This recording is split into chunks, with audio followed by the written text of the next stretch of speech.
What's up mga idol? Welcome back po ulit sa akin channel. This is Mo26 Motovlog. So ngayong araw mga idol, meron tayong dalawang motor dito sa aking tabi. At pareho silang Honda CB500X. Ang difference nila ay ito ay 2021 model at ito ay isang 2022 model. Sa unang tingin wala silang masyadong difference, pero kung titignan maigi, meron silang mga pagkakaiba na in-improve para sa 2022. Tara, share ko sa inyo yung mga napansin ko dito sa bike na to. Let's go!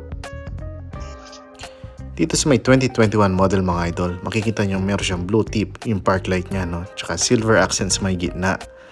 Samantalang ang 2022 model mga idol, inalis na yung kanyang chrome part sa may gitna at sa ibaba at tsaka yung blue tip sa taas, no? Double contact na rin ng kanyang signal light mga idol. Sa makina naman mga idol, pareho pa rin silang 471cc at ngayon naman ay na-revise ang kanyang fuel injection settings para mas maganda ang kanyang torque output at napalitan din ang kanyang radiator na mas magaan. Kaunting pagkakaiba rin sa kanyang chain guard. Ito sa may 2021 meron siyang carbon fiber accent at sa 2022 naman ay plain lang yung kanyang accent. Sa swing arm naman mga idol, in-improve ng Honda ang structural design ng kanyang swing arm para mas maganda ang rebound at stability niya sa mga cornering. Sa front suspension naman mga idol, ginawa itong upside down fork para mas maganda ang kanyang rebound at stability sa mga corners. Na-update na rin ang kanyang mga disc brake. Ginawa itong dalawa para mas maganda ang kanyang braking power. Samantalang ang 2021 model, meron itong telescopic fork na manually adjustable kung gusto mong stiffer or mas malambot. Samantalang ito ay merong single disc brake naman sa harapan pero mas malaki ang kanyang diameter. Mas pinagaan ng konti ang mags ng 2022 model mga idol para mas maganda ang kanyang performance.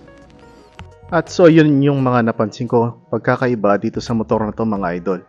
So the reason na ina-share ko sa inyo ang mga difference ng motor na ito ay para sa mga riders na nagbabalak bumili ng entry level na big bike, no, especially adventure bike. Ito kasi isa sa mga magandang entry level na big bike na makikita nyo sa market, lalo na sa mga adventure category, no. So ang price pala nito mga idol nung lumabas ay nasa 399. Ito almost there na, 300 plus, hindi ko sure pasensya na. So ang market value naman, ito namang 2021, nagre-range sila ng 290 to 330 depende sa accessories and sa mileage and sa kondisyon ng motor.